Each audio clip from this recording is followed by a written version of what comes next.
We're real news for real people. At an outdoor event at Utah Valley University. You might recall he co-founded the conservative youth organization known as Turning Point USA. He'd become a prominent figure on the political spectrum for a number of years. In a video, President Trump addressing the events that transpired in Utah and discussing the everlasting impact that Kirk will have on Americans. Charlie was the best of America, and the monster who attacked him was attacking our whole country. An assassin tried to silence him with a bullet, but he failed, because together we will ensure that his voice, his message, and his legacy will live on for countless generations to come. And while we heard from investigators earlier in terms of what they have on the alleged assassin, the suspect, they have the rifle, they have the footwear, palm print, forearm imprint. They believe that man is college age. But now we're learning this.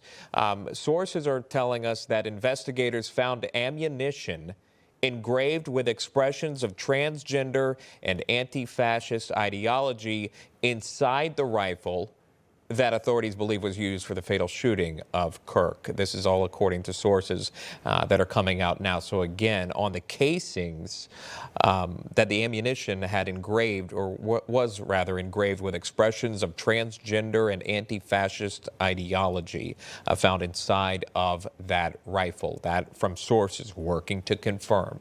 Want to bring in Jack Jupin, retired FBI supervisory special agent, and Arif Halaby is a national security analyst and friend of Charlie Kirk, who also did security for Kirk at a number of his events. We appreciate your time. Arif, if I could start with you on this, overall reaction to the news, and also the update on the investigation of what we know so far. Well, to clarify a couple of things, I didn't do security for Charlie. It was other folks, but I was at events where his security was present. Very well, very trained, very capable men and women that he had around him. So there was no issue there. This is just a very impossible thing under that venue in order to defend. So think about this. It was a bolt-action rifle, which means there aren't going to be spent casings necessarily unless the person chambered another round. Since one round was fired, the spent casing is probably still in the rifle. In addition to all of that, this is an important part of this.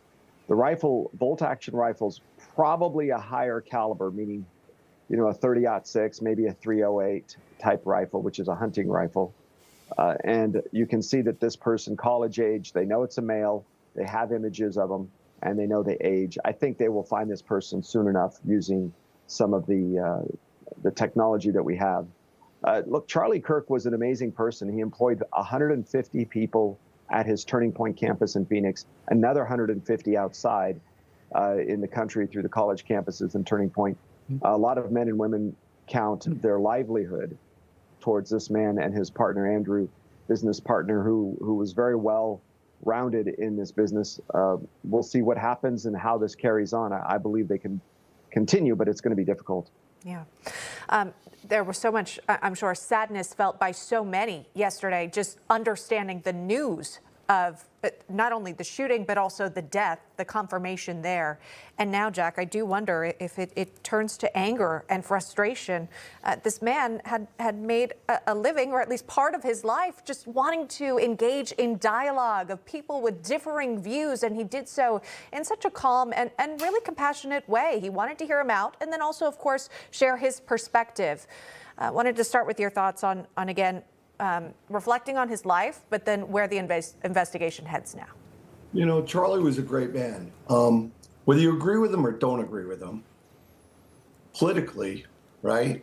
He's a father of 2 little girls. I have 2 girls, so trust me, it's a big deal for me. I took this assassination very personally, that people are going after people now just because they don't agree with their opinion. As your other guests had mentioned, the FBI is well on this, and they're purposely not revealing information at this point in time because we do have some technology that's allowing us to further the investigation, and they're going to do that until they need to tell the public something or need their assistance in something. But my prayers to go to Charlie Kirk and his family. It's a sad day. It's obviously the anniversary of 9/11, which is, obviously another tragic day in our history.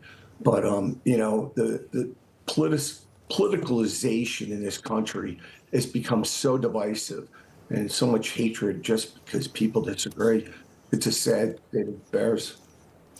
Well, it is. It is sad to say the very least. And to coincide as we take a live look back where the assassination occurred, that just went down. But, taking a look back and taking a look at this day, you highlighted it perfectly. 9/11, this is always it's a tough day, especially for those remember and obviously for those impacted first and foremost, the family and friends. But then to add this on top of it, it just hits different.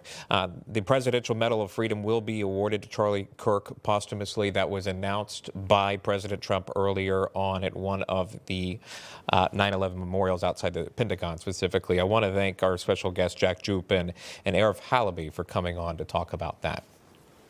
Thank you. Thank you. Okay.